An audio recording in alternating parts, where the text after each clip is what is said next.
Hello అండి. పాలకూర మొలకెత్తిన పచ్చి బఠానీ రైస్ అండి. దీనికోసము ఒక కట్ట పాలకూర కడిగి పెట్టుకున్నది.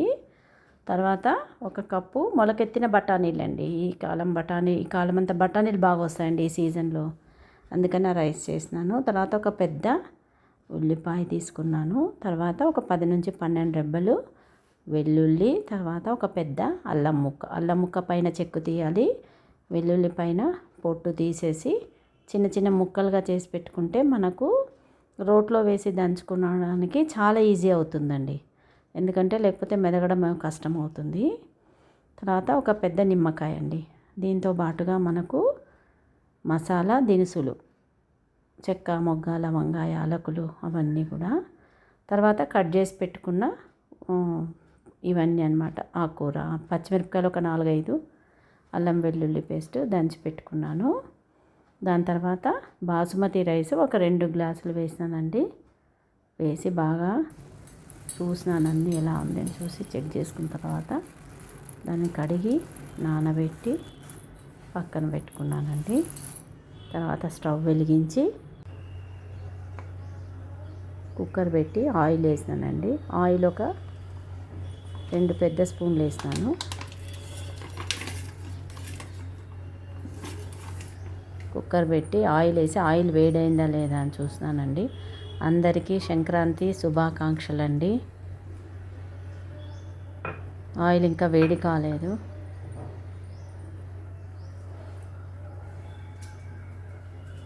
చెక్క, 2 యాలకులు, 6 లవంగాలు, ఒక స్టార్, ఒకటి మసాలా దినుసులన్నీ వేసేసినానండి. ఒక 2 చెంచాల ఆయిల్ వేసినాను. దానిలో మసాలా దినుసులన్నీ వేసినాను. కొంచెం ఫ్రై అయిన తర్వాత ఆయిల్ ఒక 4 స్పూన్లు వేసినానండి. కొంచెం అన్నం ఒకదానికొకటి అంటుకోకుండా ఉండాలి అంటే ఎంత బాస్మతి బియ్యం వాడినా నీళ్లు కరెక్ట్గా పెట్టాలి, వాటర్ కరెక్ట్గా పెట్టాలి. కొంచెం ఆయిల్ ఉంటే మెతుకు అతుక్కోకుండా ఉంటుంది అని కొద్దిగా ఒక 4 టీ స్పూన్లు ఆయిల్ వేసినాను. మసాలా దినుసులు,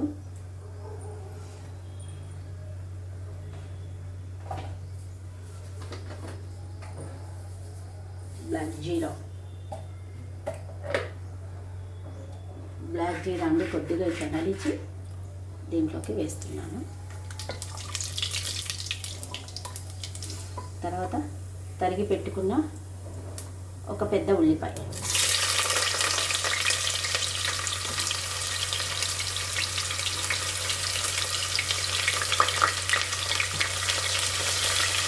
కొంచెం స్టవ్ కొంచెం మీడియంలో పెట్టుకుంటున్నాను.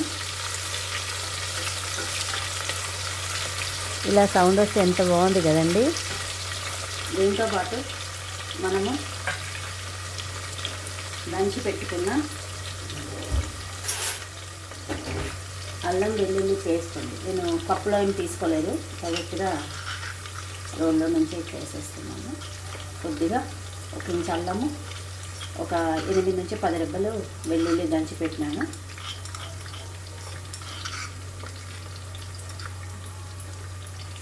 ఎంత మంచి స్మెల్ ఉందండి.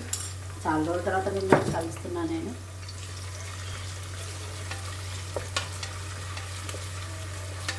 అల్లం వెల్లుల్లి పేస్ట్ వేసిన తర్వాత కొంచెం బాగా వేగిన తర్వాత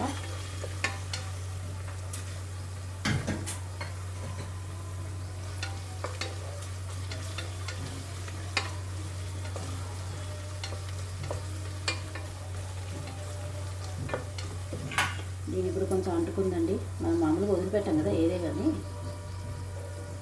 ఏదో వీడియో చేస్తున్నాం కదా అని మొహమాటానికి దాన్ని వదిలిపెట్టలేము కదా. ఇంకా ఎక్కువైతే నీళ్ళు కూడా కడిగేస్తాం మనం ఒక్కొక్కసారి.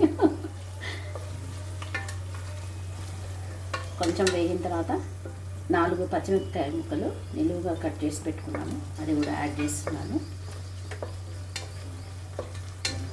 జాబ్ చేసే వాళ్ళకి, హడావుడిగా వెళ్ళే వాళ్ళకి ఈజీ రెసిపీ అండి. తొందరగా అయిపోతుంది. ఒక్క విజిల్తోనే మనము, ఎందుకంటే బాసుమతి బియ్యం వాడతాం కాబట్టి 1 విజిల్ పెడితే సరిపోతుంది. నేనైతే 1 విజిలే పెడతాను ఎప్పుడు.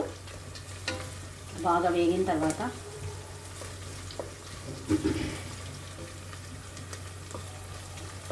చలికాలం కదండి, కొంచెం గొంతు అప్పుడప్పుడు పట్టేస్తుంది. అల్లం కషాయం తాగొచ్చండి మంచిగా. ఉల్లిపాయలు కొంచెం బంగారు అంటే కొంచెం కలర్ మారితే, ఎరుపు మాడకుండా కొంచెం కలర్ మారిందనుకో, పచ్చిగా లేకుండా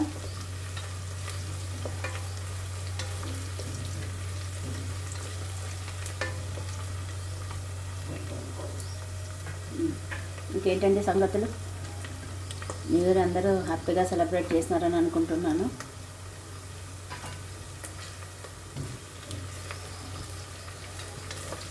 ఏంటోనండి ఈ మధ్యలో అసలు ఒకళ్ళకొకరు మాటలు లేవు. బస్సులు ఎక్కినా, మెట్రోలు ఎక్కినా సెల్ ఫోన్లు ఆన్ చేసుకొని కూర్చుంటారు. ఏమైనా మాట్లాడదామన్నా చిరాకు మొహాలు పెడుతున్నారండి. కొంచెం జరుగు అన్నా కూడా చిరాకుగా చూస్తున్నారు అసలు.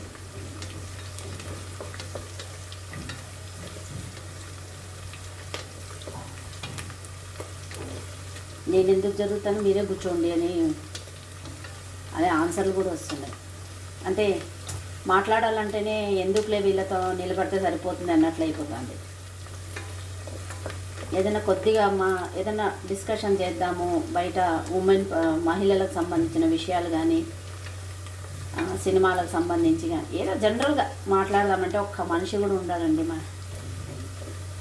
ఎవరు నిలబడినా సెల్లే, కూర్చున్నా సెల్లే, పడుకున్నా సెల్లే. సెల్లు తప్ప వేరే ప్రపంచం కనపడటం లేదు. ఈ ప్రపంచం ఎక్కడికి పోతుందో తెలియదు కానీ సెల్లు తప్ప వేరే ప్రపంచం లేదు. అదే జీవితమైనా కూడా పనులన్నీ దాంట్లోనే జరుగుతున్నాయి కాబట్టి మనకు అదే జీవితమైనా కూడా కొంతసేపన్నా మనుషులతో మనం కలిసి మాట్లాడాలి కదండి. కొన్ని విషయాలు తెలుస్తాయి. ముక్కు మొహం తెలియని వాళ్ళతో ఏం మాటలు ఉంటాయి అని అనుకోకూడదు. మనం ముక్కు మొహం తెలియకపోయినా అప్పుడప్పుడు, మేము రోజు మాట్లాడం కదా, అప్పుడప్పుడు మాట్లాడాలనిపిస్తుంది. ఈ మధ్యలో కొన్ని బాగా ట్రోల్ అవుతున్నాయి. ఉమెన్ ఇష్యూస్కి సంబంధించి, బట్టల గురించి చాలా విషయాలు వదిలిపెట్టేసి పిచ్చి పిచ్చి దాని మీద కాన్సన్ట్రేట్ చేసి దాన్ని హైలైట్ చేసి దాన్ని వ్యూస్ చేస్తున్నారు జనాలంతా. పెరిగిన వాతావరణం అంతా పోయిందండి. ఇప్పుడు ఒక 20 సంవత్సరాలు 30 సంవత్సరాల కింద ఉండే వాతావరణం అసలు ఇప్పుడు లేదు. వాతావరణం ఉన్నా మనుషుల మనస్తత్వాలు మారిపోయినాయి. ఎవరికి ఏం చెప్పలేని పరిస్థితులు. ఇప్పుడు మనము ఒక కప్పు, నేను కొంచెం మొలకెత్తిన బఠానీలను వాడుతున్నానండి. కప్పు మొలకెత్తిన బఠానాలు పచ్చి బఠానీ వేయాలి.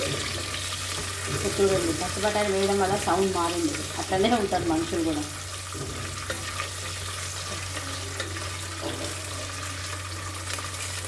మాట్లాడిస్తే చాలండి, చిటపటలాడుతున్నారు మనుషులు ఈ మధ్యకాలంలో. ఎక్కడ లేని ఫ్రస్ట్రేషను అసలు అర్థం కావడం లేదు నాకు ఒక్కొక్కసారి.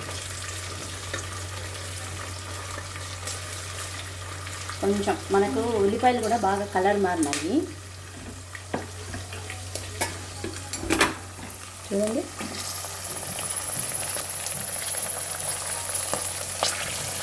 ఉల్లిపాయలు కలర్ మారినాయి. ఇలా ఉంటారండి మనుషులు కూడా, చిటపటలాడుతుంటారు. బఠానీ ఎట్లయితే ఎగురుతుందో మనుషులు కూడా అలాగే ఎగురుతున్నారు. ఆ ఉన్న 5-10 నిమిషాలు కూడా సంతోషం అనేది. ఇంటి పరిస్థితులు కూడా అలానే ఉన్నాయండి. ఇంట్లో కూడా ఎవరు చెల్లెలు వాళ్ళు, ఎవరు చదువు వాళ్ళు, ఎవరు ఉద్యోగాలు వాళ్ళు. అవి చూడండి ఎలా ఎగురుతున్నాయో, సుయ్యి సయ్యి అంటున్నాయి. మనుషులు కూడా బయట మాట్లాడిస్తుంది అలానే చేస్తున్నారు. ఒక కట్ట పాలకూర, ఎంత మంచి ఎండ వస్తుందండి మా ఇంట్లో. మాది వెస్ట్ ఫేస్ అన్నమాట ఇల్లు.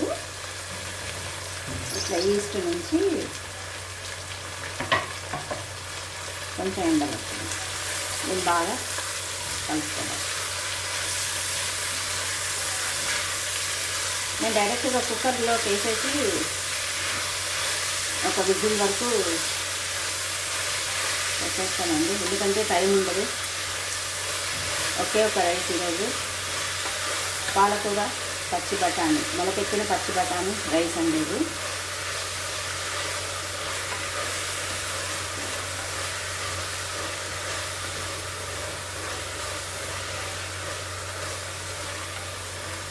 ఇద్దరికే కాబట్టి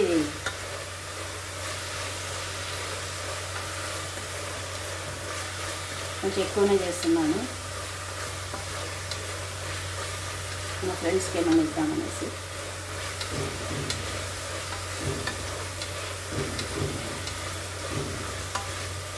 ఇలా అంతా బాగా కలుపుకున్న తర్వాత కొంచెం మగ్గిన తర్వాత ఇలా రికార్డ్ చేసేటప్పుడు వంటలు ఏవైనా అప్పుడప్పుడు ఇలా సౌండ్లు పెట్టినా కూడా బాగుంటుంది, చేస్తున్నట్టుగా తెలుస్తుంది మనకు. చాలా బాగుంటుంది. రుచికి తగ్గ సాల్ట్,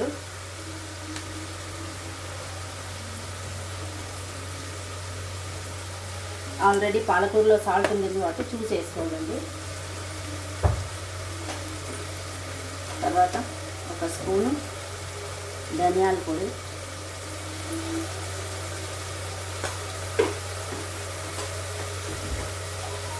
తర్వాత కొద్దిగా గరం మసాలా ఒక హాఫ్ స్పూన్, ఎక్కువ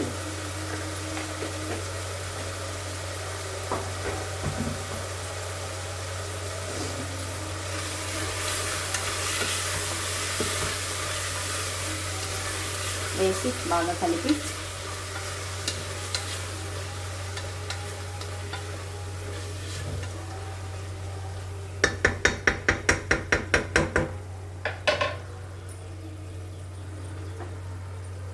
ఇది సరి వాటర్ వేయాలండి. మనము ఈ బియ్యము మనం చేసుకునే బాసుమతి రైసు వాటరు సరి వాటర్ వేసుకోవాలి. మనం ఒక కప్పు బియ్యము, ఒక కప్పు రైస్, ఒక కప్పు వాటరు, అలా ఒక కప్పు వాటరు, రెండు కప్పులు రైస్ వేసిన కాబట్టి 2 కప్పుల. వెనక స్కూల్ ఉంది చూడండి, ప్రేయర్ వినిపిస్తుంది ఎంత బాగా. ఒకే ఒక హాఫ్ కప్పు వేస్తున్నా జస్ట్ వేసి బాగా కలిపేసి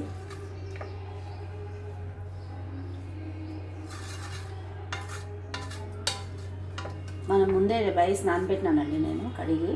బాస్మతి రైస్తో చేస్తున్నాను, అది చాలా రోజులు అయింది రైస్ వచ్చి ఇంట్లో, అందుకని అయిపోచేద్దామనేసి చేస్తున్నాను. ఈ రైస్ని మనం దీంట్లోకి ఇలా వడగట్టి, మళ్ళీ నీళ్ళు ఎక్కువైపోతాయి కాబట్టి ఇలా తీసి ఇలా పెడతాను.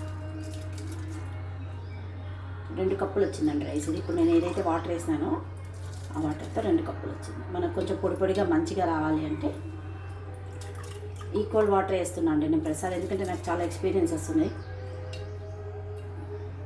ఒక 1/4 కప్పు అట్లయితే పర్లేదు, కానీ మళ్ళీ పూర్తిగా ఇంకొక 2 కప్పుల బియ్యానికి 4 కప్పుల వాటర్ వేస్తాం మనం మామూలు. అట్లా వేస్తే మాత్రం అన్నం బాగా ముద్ద అయిపోతుందండి. అందుకనేసి నేను ఈరోజు 2 కప్పులకి రైస్కి 2.25 కప్పు వాటర్ వేసినాను అంతే.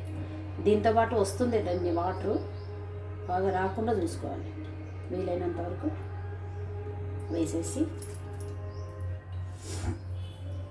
బాగా చలి ఎక్కువ ఉందండి హైదరాబాద్లో ఎందుకో మరి, బాగా దగ్గులు జలుబులు పిల్లలకి పెద్దవాళ్ళకి. హాస్పిటల్స్లో అయితే అబ్బా రష్. మిగిలిన వాటర్ అంతా కూడా వంపేద్దాము.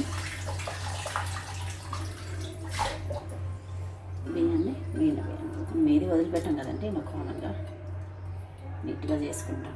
అన్నీ దేవుడు ఇచ్చినవైనా కొనుక్కున్నాం కదండి డబ్బులు పెట్టి. ఇట్లా వేసేసి ఉప్పు అన్నీ వేసేసినాం కాబట్టి, కారం కూడా పడిపోయింది కాబట్టి